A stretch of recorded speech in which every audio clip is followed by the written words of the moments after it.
ಯೇಸುವಿಗೆ ಸ್ತೋತ್ರ. ಇಂದು 23 ಜನವರಿ 2026. ಎಲ್ಲರಿಗೂ ಸುಪ್ರಭಾತ. ಈ ದಿನದ ಧ್ಯಾನ ಭಾಗ ಪೇತ್ರನು ಬರೆದ 2ನೇ ಪತ್ರಿಕೆ 2ನೇ ಅಧ್ಯಾಯದ 2ನೇ ವಾಕ್ಯ. ಅವರ ನಿರ್ಲಜ್ಜ ಕೃತ್ಯಗಳನ್ನು ಅನೇಕರು ಅನುಸರಿಸುವರು. ಅವರ ನಿಮಿತ್ತ ಸತ್ಯ ಮಾರ್ಗಕ್ಕೆ ದೂಷಣೆ ಉಂಟಾಗುವುದು. ಸತ್ಯವೇದವು ಸ್ಪಷ್ಟವಾಗಿ ಕಲಿಸುವಂಥದ್ದು, ಅಥವಾ ಯೇಸು ಕ್ರಿಸ್ತನು ತಾನೇ ತನ್ನ ಐಹಿಕ ಸೇವೆಯ ಕಾಲಘಟ್ಟಗಳಲ್ಲಿ ತನ್ನ ಪರ್ವತ ಪ್ರಸಂಗದ ಮೂಲಕ ಮುಂತಿಳಿಸಿದಂಥದ್ದು. ನಾಶನಕ್ಕೆ ಹೋಗುವ ಬಾಗಲು ದೊಡ್ಡದು, ದಾರಿ ಅಗಲವು, ಅದರಲ್ಲಿ ಹೋಗುವವರು ಬಹುಜನ. ನಿತ್ಯ ಜೀವಕ್ಕೆ ಹೋಗುವ ಬಾಗಲು ಇಕ್ಕಟ್ಟು, ದಾರಿ ಬಿಕ್ಕಟ್ಟು, ಅದನ್ನು ಕಂಡು ಹಿಡಿಯುವವರು ಸ್ವಲ್ಪ ಜನ.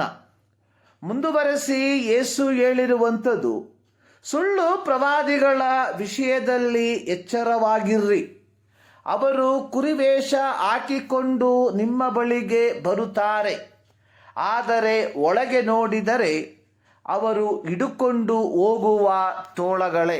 ಮತ್ತಾಯನು ಬರೆದ ಸುವಾರ್ತೆ 7ನೇ ಅಧ್ಯಾಯ 13ರಿಂದ 15 ವಾಕ್ಯಗಳು. ಪೇತ್ರನು ಪೀಡನೆಗಳ ಫಲವಾಗಿ ಚದರಿ ಹೋಗಿರುವ ದೇವಜನರಿಗೆ ಹೇಳುವಂಥದ್ದು, ನಿಮ್ಮಲ್ಲಿಯೂ ಅನೇಕ ಸುಳ್ಳು ಬೋಧಕರು ಎದ್ದಿರುವಲ್ಲಿ ಅವರು ವ್ಯತ್ಯಾಸ ಬೋಧನೆಗಳನ್ನು ಮಾಡಿ ಯೇಸುವಿನ ಶಿಷ್ಯರನ್ನು ತಮ್ಮ ಹಿಂದೆ ಎಳಕೊಳ್ಳುವರು. ಅಥವಾ ಜನರು ಇಂತಹ ದುರ್ಬೋಧನೆಯನ್ನು ಕೇಳಿ ಅಂಥವರನ್ನು ಹಿಂಬಾಲಿಸುವರು. ಆದಿಮ ಸಭೆ ಅನ್ನುವಂಥದ್ದು ಯೆರೂಸಲೇಮಿನ ಸಭೆ ಹೊರತುಪಡಿಸಿ ಬೇರೆ ಬಹುತೇಕ ಸಭೆಗಳು ಯಹೂದ್ಯರಲ್ಲದ ಅನ್ಯ ಜನರಿಂದ ಸ್ಥಾಪಿತವಾದ ಸಭೆಯಾಗಿತ್ತು. ಅನ್ಯ ಜನರ ಮಧ್ಯದಲ್ಲಿ ಸ್ವಾಭಾವಿಕವಾಗಿ ವಿರುದ್ಧವಾದ ಅನೇಕ ಆಚಾರ ಅನುಷ್ಠಾನಗಳು, ಪದ್ಧತಿಗಳು ಸರ್ವೇ ಸಾಮಾನ್ಯವಾಗಿತ್ತು. ಅಪೊಸ್ತಲರ ಕೃತ್ಯ 15ನೇ ಅಧ್ಯಾಯದಲ್ಲಿ ಯೆರೂಸಲೇಮ್ ಕೌನ್ಸಿಲ್ ಅನ್ಯ ಜನರಿಂದ ದೇವರ ಕಡೆಗೆ ತಿರುಗಿಕೊಂಡವರಿಗೆ ಪಾಲಿಸಬೇಕಾದ ಕೆಲವು ಮೂಲಭೂತ ಅಂಶಗಳ ಪಟ್ಟಿಯನ್ನು ಪೌಲ ಬಾರ್ನಬರ ಕೈಯಲ್ಲಿ ಕೊಟ್ಟು ಕಳುಹಿಸುವಂಥದ್ದನ್ನು ನೋಡುತ್ತೇವೆ. ಆ ಪಟ್ಟಿಯಲ್ಲಿ ಬರೆದಿರುವಂಥದ್ದು, ವಿಗ್ರಹಕ್ಕೆ ನೈವೇದ್ಯ ಮಾಡಿದ್ದನ್ನು ತಿನ್ನಬಾರದು. 2, ಲೈಂಗಿಕ ಅನೈತಿಕತೆಯನ್ನು ಮಾಡಬಾರದು. 3, ಕುತ್ತಿಗೆ ಇಸುಕಿ ಕೊಂದದ್ದನ್ನು, ರಕ್ತವನ್ನು ತಿನ್ನಬಾರದು.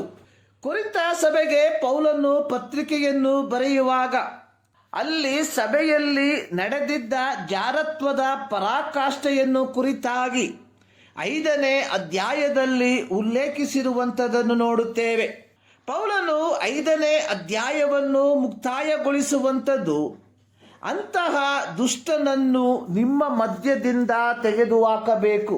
ಪೇತ್ರನು ದೇವಜನರಿಗೆ ಪ್ರಬೋಧಿಸುವಂಥದ್ದು, ಸುಳ್ಳು ಪ್ರವಾದಿಗಳು ಅಥವಾ ದುರ್ಬೋಧಕರು ಸೊದೋಮ ಗೊಮೋರ ಪಟ್ಟಣದವರಂತೆ ತಮ್ಮನ್ನು ಜಾರತ್ವಕ್ಕೆ ಒಪ್ಪಿಸಿಬಿಟ್ಟು ಸ್ವಭಾವ ವಿರುದ್ಧವಾದ ಭೋಗಗಳನ್ನು ಅನುಭವಿಸುತ್ತಾ ಇತರರನ್ನು ಸಹ ಇಂತಹ ಪಾಪ ಕೃತ್ಯಗಳಿಗೆ ಪ್ರೇರೇಪಿಸುವಂಥವರಾಗಿದ್ದಾರೆ.